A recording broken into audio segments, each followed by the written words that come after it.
Hello all, எல்லோரும் எப்படி இருக்கீங்க? ஆஸ் யூஷுவல் என்னோட டே எப்பவும் போல் கிச்சன்லேருந்து ஸ்டார்ட் ஆச்சு. அன்றைக்கி ஃப்ரைடே மார்னிங் காலையில் தோசை மாவு இல்லை, அதனால தோசைக்கு கொஞ்சம் சாம அரிசி ஒரு பங்கு 2 பங்கு அரிசி கலந்து 2 ஸ்பூன் வெந்தயமும் கலந்து அரிசி மாவு ஊற வச்சிட்டேன்.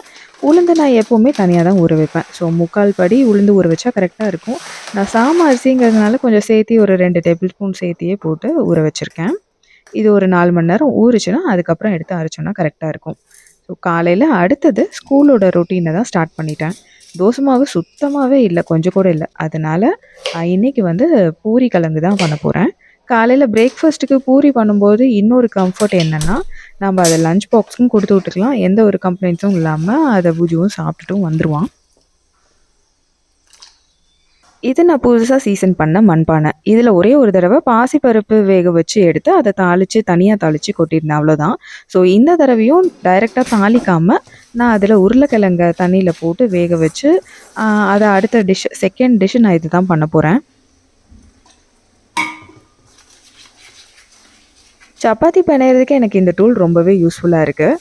ஒரு கப்பு மாவுனா ரொம்ப ஈஸியாக கடைசி ஸ்டேஜ் வரையிலும் அதுவே கொண்டு வந்து கொடுத்துருது. நம்ம எடுத்து உருட்டி வச்சா போதும். இன்றைக்கி வந்து நான் 2 கப்புக்கு மேலே மாவு போட்டிருக்கேன். அதனால இந்த மாதிரி எல்லாம் சேர்த்தி கொடுத்துருச்சு. நான் அதை எடுத்து ஒன்றா சேர்த்தணும். அதுக்கு ஒரு நிமிஷம் எக்ஸ்ட்ரா ஆச்சு. பட் எனிவே கையில் வந்து ரொம்ப அப்பாமல் இருக்கிறது எனக்கு ரொம்பவே பிடிச்சிருக்கு. அதனால் இந்த டூலை நான் ரெகுலராக யூஸ் பண்ணிக்கிட்டு இருக்கேன். உருளைக்கிழங்கு 3/4 வெந்துருச்சு. அது கூட பச்சையாக வெங்காயத்தை கட் பண்ணி போட்டுக்கிட்டு கொஞ்சம் பொட்டுக்கடலை, சீரகம், மிளகு அரைச்சி உள்ளே ஊற்றிட்டேன். இந்த மாதிரி பண்ணாலே பூரி குழம்பு ரொம்ப டேஸ்டியாக இருக்கும். பொட்டுக்கடலை ரொம்ப கம்மியாக போட்டாலே போதும். நீங்கள் வேணால் அதுக்குள்ளே வேணுங்கிற மசாலாஸும் நம்ம சேர்த்துக்கலாம்.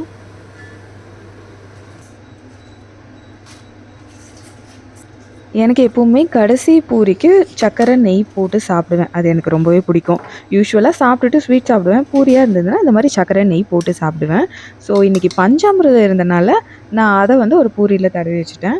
இது வந்து ஹோம்மேட் பிக்கிள்ஸ், வெஜிடபிள் பிக்கிள்ஸ், எண்ணெய் இல்லாமல் செய்கிற வினிகர் பிக்கிள்ஸ். இந்த வீடியோ கூட நான் போஸ்ட் பண்ணியிருக்கேன். ஸோ இதுவும் ஒரு பூரிக்காக வச்சுட்டேன். இந்த மாதிரி எனக்கு நிறையா சைட் டிஷ் இருந்தால் ரொம்பவே பிடிக்கும். புஜு ஸ்கூலுக்கு கிளம்புனதுக்கப்புறமா வாக்கிங் எல்லாம் போயிட்டு வந்து அதுக்கப்புறம் தான் என்னோடய பிரேக்ஃபாஸ்ட் எப்போவுமே நான் சாப்பிடுவேன். ஸோ சாப்பிட்டு முடித்தோன்னே அடுத்த வேலையை ஆரம்பித்தாச்சு. கிறிஸ்மஸ் டைமில் ஊருக்கு போயிட்டு அங்கேயே காய வச்சு கொண்டு வந்திருந்த இந்த கருவேப்பிலை இருந்தது. இது வந்து நாங்கள் எதுக்கு யூஸ் பண்ணுவோம் அப்படின்னா, கருவேப்பிலை பொடி அரைக்கிறதுக்கு மெயினாக யூஸ் பண்ணுவேன். அதுக்கப்புறம் என் வீட்டுக்காரர் வந்து இதை வந்து தண்ணியில் போட்டு கொதிக்க வச்சு கருவேப்பிலை டீ மாதிரி குடிப்பார். அது அவருக்கு ரொம்பவே பிடிக்கும். நல்லா ரெஃப்ரெஷிங்காக இருக்கும்னு சொல்வார். ஸோ அதனால் அதுக்கு யூஸ் பண்ணுவோம். ஸோ கருவேப்பிலை நல்லா காஞ்சிருந்தனால அதை ஜஸ்ட்டு நான் ஒரு நாள் இங்கே வெயிலில் வச்சு எடுத்துகிட்டு அதை வந்து அரைச்சி எடுத்துக்கிட்டேன். மாவு நல்லா ஊறிடுச்சு. ஆல்மோஸ்ட் ஒரு 11 மணி இருக்கும். ஸோ அதை மிக்சியில் தான் நான் எப்போவுமே அரைப்பேன். மிக்சியில் போட்டு எப்பவும் போல் அரைச்சி எடுத்தாச்சு. என்னோடய மிக்சியில் ஈஸியாகவே கிரைண்ட் பண்ணிடலாம்.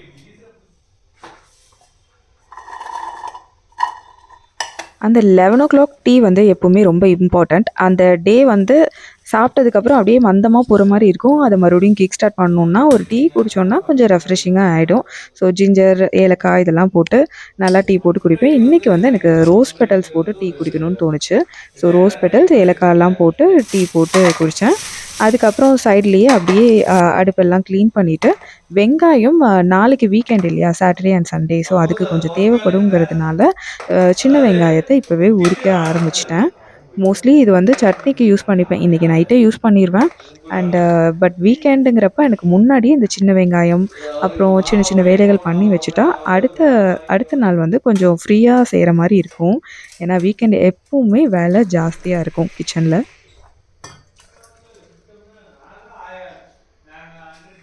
இது சாட்டர்டே மார்னிங். மாவு நல்லா புளிச்சு நல்லா சூப்பராக வந்திருந்தது. ஸோ இன்றைக்கி காலையில் மினி இட்லி வித் சாம்பார், அதுதான் வந்து பிரேக்ஃபாஸ்ட்டுக்கு. புஜுக்கு ஸ்கூல் இருந்தது இன்றைக்கும். ஆனால் டிஃபன் பாக்ஸ் கொடுக்க தேவையில்லை, ஹாஃப் டே தான். ஸோ காலையில் 7:30க்கு பஸ் வரப்பவே எல்லாமே ரெடி ஆயாச்சு. சாம்பாரும் இருந்தனால இன்றைக்கி மத்தியானத்துக்கு ஒரு 11 மேலே ஏதாவது செய்ய ஆரம்பித்தா போதும். நான் எப்போவுமே சாம்பார் பண்ணுறப்போ அது கூட 2 போட்டு விளக்கெண்ணெய் ஊற்றிட்டு அதை அப்புறம் அப்படி வேக வைப்பேன். அந்த மாதிரி பண்ணும்போது சாம்பார் நல்லா பருப்பு குலைவாக இருக்கும். இந்த வயிறு பிரச்சனைகள், இந்த கேஸ் பிரச்சனை இந்த மாதிரியெல்லாம் இருக்காது. அப்படிங்கிறதுனால நான் எப்போவுமே இப்படி தான் பண்ணுவேன்.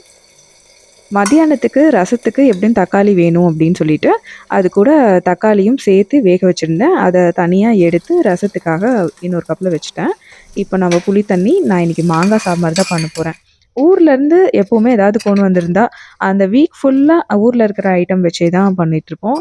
அன்றைக்கி மாங்காவும் ஊர்லேருந்து கொண்டு வந்தது தான். ஸோ அதை வச்சு மாங்காய் சாம்பார் தான் இன்றைக்கி.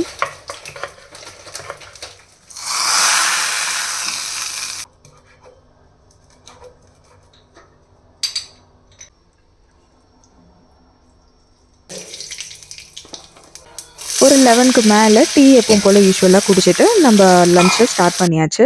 லஞ்சுக்கு காலையிலேயே வந்து சாம்பார் பண்ணனால ரசமும் பொரியலும் பண்ணால் போதும். வேறு எதுவும் இன்றைக்கி ஸ்பெஷலாக இல்லை. இது வந்து எங்களோட மோஸ்ட் கம்ஃபர்ட் ஃபுட்டு. உருளைக்கிழங்கு வறுவல் அதை நல்லா ரோஸ்ட் பண்ணியாச்சு. கேஸ்டைன் கடாயிருங்கிறதுனால நல்லா சூப்பராக ரோஸ்ட் வந்துடும். அது கூட தக்காளி ரசம். சாட்டர்டேஸில் நீங்கள் என்ன மாதிரி ஃபுட்டை ட்ரை பண்ணுவீங்க அப்படிங்கிறத மறக்காமல் கமெண்ட்டில் சொல்லுங்கள். எனக்கு யூஸ்ஃபுல்லாக இருக்கும். இது ஊர்லேருந்து கொண்டு வந்த கோவத்தலை. இதுவும் பொடி அரைக்கிறதுக்காக தான். இது இன்னும் ஒரு 2 நாள் காயணும். அப்புறம் அதுக்கப்புறம் தான் பொடி அரைக்க முடியும். 2 நாளாக டீலேயே போயிடுச்சு. அன்றைக்கி ஈவினிங் வந்து காஃபி குடிக்கலாம் அப்படின்னு சொல்லிட்டு ஃபில்டர் காஃபி போட்டு டிகாஷன் போட்டு வச்சாச்சு. சரி, டிகாஷன் இறங்குறதுக்குள்ளே இந்த பாத்திரம் அடுப்பெல்லாம் ஒரு தடவை க்ளீன் பண்ணிவிட்டு இந்த கார்னர் ஷெல்ஃபில் இருக்கிற ஆயில் ரேக் வந்து ரொம்பவே டர்ட்டி ஆயிடுச்சு. அந்த பேப்பர் அதை மாற்றணும் அப்படின்னு சொல்லிட்டு அதை தான் வந்து இன்றைக்கி க்ளீன் பண்ண போகிறேன். யூஸ்வலாக பொங்கல் வந்தால் ஃபுல்லாக க்ளீன் பண்ணுவோம் இல்லையா, அது மாதிரின்னு கூட இது வச்சுக்கலாம். ஆனால் இதை வந்து ரெகுலராக ஒரு மந்த்லி ஒன்ஸ் ஒரு 1.5 மாதம் ஒரு தடவை இது எப்படி வந்து இந்த பேப்பர் ரொம்ப அழுக்காக இருந்ததுன்னா உடனே க்ளீன் பண்ணிடுவேன். அந்த மாதிரி தான். பர்டிகுலராக ஒரு ரொட்டீன் அப்படின்னு இதுக்கு கிடையாது. இது ஜஸ்ட்டு எப்பவும் போல் சோப்பு தண்ணி ஸ்ப்ரே பண்ணிவிட்டு அதை க்ளீன் பண்ணி நார்மல் டிஷ்வாஷ் ப்ரஷ்ஷே வச்சு க்ளீன் பண்ணி எடுத்துருவேன்.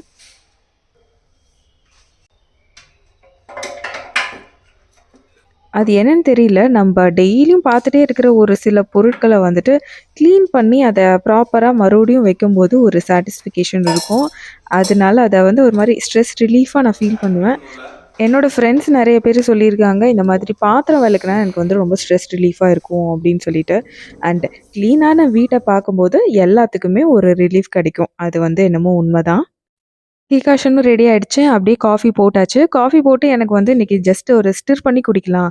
கேஃப் ஸ்டைலில் குடிக்கலாம் அப்படின்னு தோணுச்சு. அதனால அந்த காஃபி பீட்டர் வச்சுட்டு சும்மா ஜஸ்ட் ஒரு 1 மினிட் ஸ்டிர் பண்ணேன். அதுக்கே நல்லா ஃப்ராத்தி ஆயிடுச்சு.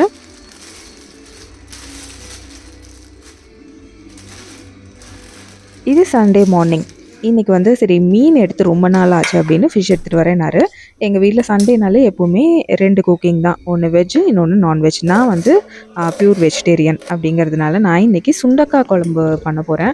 எனக்கு சுண்டக்காய் குழம்பு ரொம்பவே பிடிக்கும். அதுவும் சுண்டக்காய் போட்டு புளிக்குழம்புனா எனக்கு ரொம்ப ரொம்ப பிடிக்கும். இன்றைக்கி மீன் குழம்பு பண்ணுறதுனால சரி புளிக்குழம்பு அதுக்கு பண்ணுற அதே மாதிரி சுண்டக்காய் குழம்பையும் அதே ஸ்டைலில் வச்சிட்டோம்னா வேலை கொஞ்சம் ஓரளவுக்கு கம்மியாகும் அப்படிங்கிறதுனால நான் இன்றைக்கி சுண்டக்காய் குழம்பு வச்சுருந்தேன்.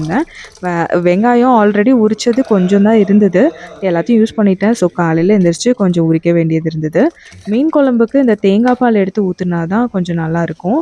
ஆனால் ரெகுலராக இந்த மட்டன் குழம்பு இந்த மாதிரி பண்ணிட்டு இருந்துட்டு இன்றைக்கி வந்துட்டு மீன் குழம்புங்கிறப்ப கொஞ்சம் நம்ம ரெகுலராக பண்ணாத ஐட்டம் அப்படிங்கிறதுனால கொஞ்சம் டைம் கன்சியூம் ஆகிடுச்சு. தேங்காய் பால் எடுக்கிறது, சின்ன வெங்காயம் உளிக்கிறது அப்படின்னு சொல்லிட்டு. இதுக்கு இட்லி வச்சுட்டு மீன் குழம்பு எங்கள் வீட்டில் எல்லாத்துக்கும் ரொம்ப பிடிக்கும்.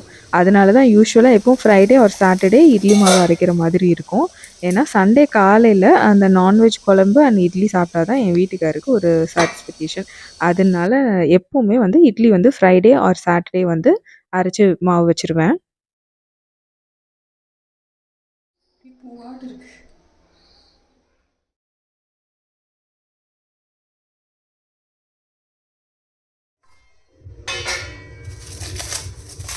காலையில் டிஃபன் வேலையெல்லாம் முடிச்சுட்டு கொஞ்சம் ரிலாக்ஸ் ஆகிட்டு அதுக்கப்புறம் க்ராசரி ஏதாவது வாங்க போகலாம் அப்படின்ட்டு கிளம்புனோம். பக்கத்தில் இருக்க ஸ்மார்ட்டுக்கு தான் போயிருந்தோம். அங்கே வந்து இந்த வாட்டர் மெலன்ஸு நிறையா வந்திருந்தது. பார்க்க ரொம்ப ஃப்ரெஷ்ஷாக தெரிஞ்சுது அப்படின்ட்டு ஒன்று வாங்கினேன். ஏன்னா புஜுக்கு இது ரொம்ப ரொம்ப பிடிக்கும். ஸோ இது வாங்கிட்டு வந்தேனோ இல்லையோ உடனே இதை கட் பண்ணி தரணும் அப்படின்னு சொல்லிட்டான். ஸோ பாதியை மட்டும் எடுத்து கட் பண்ணிவிட்டு மிச்ச பாதியை இந்த மாதிரி கிளிங் ரேக் போட்டு உள்ளே வச்சுருவேன். இந்த மாதிரி வைக்கும்போது கொஞ்சம் அதோட ஸ்மெல்லும் வந்து எதுவும் கலக்காது அண்டு ஃப்ரெஷ்ஷாகவும் இருக்கும். நெக்ஸ்ட் டே நம்ம இதை யூஸ் பண்ணிடணும். ஃப்ரெண்டு வீட்ல முருங்கை மரம் இருக்குது. ஸோ அவங்க பிரான்ச்சஸ் எல்லாம் கட் பண்ணி கொஞ்சம் வளர்றதுக்காக கட் பண்ணுறேன்னாங்க. அப்போ ஒரு 2 பிரான்ச் குடுத்தாங்க. ஸோ அதை தான் க்ளீன் பண்ணி எடுத்து உள்ளே வச்சுட்ருக்கேன். மதியானம் மேரினேட் பண்ண ஃபிஷ்ஷு அண்ட் ரசம் அண்ட் மீன் குழம்பு இதோட மதியானம் முடிஞ்சுது.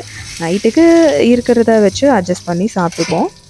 இந்த மேரினேஷனுக்கு ஜஸ்ட்டு லெமன் ஜூஸு, மஞ்சள் தூள், மிளகாத்தூள் அவ்வளவே தான். வேறு எதுவுமே கிடையாது. அதை போட்டு தான் மேரினேட் பண்ணியிருக்கேன்.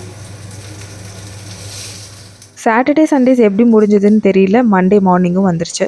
Monday morning again lunch box routine ஃபாஸ்ட்டாக ப்ரிப்பேர் பண்ணிட்டு இருந்தேன். எப்போவுமே வந்து மண்டே மார்னிங்னால் கொஞ்சம் லேட்டாக எந்திரிக்கிறது ஒரு பழக்கமாக போச்சு. அது ஒரு ஹேபிட்டாகவே மாறிடுச்சு. இதை மாற்றியே ஆகணும்.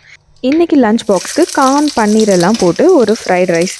இது புஜுவோட ஃபேவரட் லஞ்ச் பாக்ஸ். அதுக்கு கேஸ்ட் அயர்ன் கடாயில் கொஞ்சம் ஆயில் விட்டுட்டு கார்லிக் ஒரு 4 நல்லா ஸ்லைஸாக கட் பண்ணி போட்டுட்டு கூட பச்சை மிளகாய், வெங்காயம் இதெல்லாம் போட்டு நல்லா ப்ரௌனிஷாக ஃப்ரை பண்ணிக்கணும். அதுக்கப்புறம் வேக வச்ச கார்னு அண்ட் பன்னீரையும் கூட சேர்த்துட்டு நல்லா ஃப்ரை பண்ணிவிட்டு கடைசியாக வேக வச்ச ரைஸை போட்டு கிளறி எடுத்தோம்னா சூப்பரான ஃப்ரைட் ரைஸ் ரெடி. இன்றைக்கி வந்து நான் வந்து ஜஸ்ட் ஒரு குருமா வைக்க போகிறேன். வெங்காய குருமா தான். இந்த குருமா வந்து இட்லி தோசைக்கு சூப்பராக இருக்கும். நாங்கள் இட்லி மாவு இன்னுமே நல்லா இட்லி வருங்கிறதுனால அதை வந்து இட்லி ஊற்றிக்க போகிறோம். புஜுவுக்கு காலையில் தோசை ஊற்றி கொடுத்தாச்சு.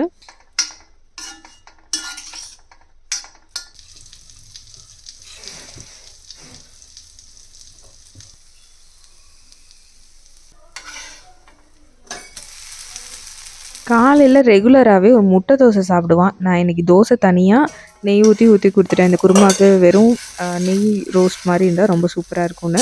அப்புறம் எக்கு தனியாக போட்டு கொடுத்துட்டேன். காலையில் அவனை எழுப்பிவிட்டு தண்ணியெல்லாம் கொடுத்து அவனை குளிக்க வச்சு ரெடி பண்ணுறது எல்லாமே என் வீட்டுக்காரரு. அவர் ஒரு பக்கம் சாப்பாடு ஊட்டிகிட்டே இருப்பார். புஜு வந்து டைம் டேபிள் படி புக்ஸை எடுத்து வச்சுட்டே இருப்பான். இதுதான் வந்து யூஸ்வலாக ரொட்டீன் போயிட்டுருக்கு. அவன் குளிச்சுட்டு வந்து அவனுக்கு ஒரு ஹேபிட் இருக்குது. வந்து இந்த மாதிரி இன்றைக்கி லஞ்சுக்கு என்ன, இன்றைக்கி ஸ்நாக்ஸ் பாக்ஸ்க்கு என்ன, இன்றைக்கி வேறு என்னென்னலாம் கொடுத்துட்றீங்க அப்படின்னு வந்து கேட்டுட்டு போவான். ஸோ இது வந்து அவனோட ரெகுலரான ஒரு இது. எப்படியும் நான் என்னோடய இஷ்டப்படி தான் அவனுக்கு லஞ்சு ஸ்நாக்ஸ் எல்லாம் கொடுப்பேன். பட் ஸ்டில் அதை வந்து கேட்டுட்டு போனால் தான் அவனுக்கு ஒரு திருப்தி. காலையில் எப்படியோ ஸ்கூலுக்கு கிளப்பியாச்சு. அந்த லாஸ்ட் மூமெண்ட் வரையிலும் வேலை இருந்துகிட்டே தான் இருக்கும். ஸ்கூலுக்கு அனுப்பிச்ச அடுத்த செகண்ட் வந்து ஒரு 5 நிமிஷத்துக்கு கிச்சனை வந்து எல்லாம் அந்தந்த இடத்துல வைக்கிற வேலை தான் மெயின் வேலை. ஸோ அதை பண்ணிவிட்டு இன்றைக்கி வந்து எக்ஸ்ட்ராவாக இந்த கோவத்தலையை அரைச்சி வச்சிடலான்னு நல்லாவே காஞ்சிருச்சு. இதை கையோடு அரைச்சி வச்சிட்டோன்னா தான் ஒரு திருப்தி. ஸோ அதனால் அதை அரைச்சி வச்சிட்ருக்கேன். இது எல்லாத்தையும் அரைச்சிட்டு இந்த பொடியெல்லாம் பார்க்குறதுக்கு ஒரே மாதிரி இருந்தது. ரொம்ப நாளாக அந்த பாக்ஸ்க்கெல்லாம் லேபிள் பண்ணணுன்னு நினச்சிட்டு இருந்தேன். ஸோ அதையும் இன்றைக்கி கையோட பண்ணியாச்சு. இந்த மாதிரி ஹெர்பல் பொடியெல்லாம் ஏதாவது இருக்கும்போது டக்குன்னு நாம் அந்த பொடியை எடுத்து போட்டு சாப்பாட்லேயோ இல்லை ஏதாவது மிக்ஸ் பண்ணிவிட்டு ஒரு கலர்ன சாதம் பண்ணிடலாம். ரொம்ப சூப்பராக இருக்கும். இல்லை இட்லி பொடிக்கு டக்குன்னு அரைச்சிடலாம். ஏதாவது ஒரு க்ரீன் கலரில் ஒரு இட்லி பொடி எங்கள் வீட்டில் எப்போவுமே இருக்கும். அது கண்டிப்பாக முருங்கை, கோவை இல்லாட்டி கருவேப்பிலை பொடி இந்த 3ல் ஏதாவது ஒன்றா தான் இருக்கும். இந்த வீடியோ இதோட எண்டுக்கு வந்தாச்சு. இந்த விலாக் வந்து உங்களுக்கு பிடிச்சிருக்கும்னு நினைக்கிறேன். எங்களோட டெய்லி ரொட்டீன் மார்னிங் ரொட்டீன் தான் பேசிக்கலி நான் இதில் ஷேர் பண்ணியிருந்தேன். இது பிடிச்சிருந்தா மறக்காமல் லைக் பண்ணுங்கள். இந்த மாதிரி வீடியோஸ்க்கு ரெகுலரான ரொட்டீன் வீடியோஸ் உங்களுக்கு பிடிக்கும்னா மறக்காமல் சேனலை சப்ஸ்கிரைப் பண்ணி வச்சுக்கோங்க. இன்னொரு இன்ட்ரெஸ்டிங்கான கண்டென்ட்டோட நான் மறுபடியும் உங்களை மீட் பண்ணுறேன். Bye friends.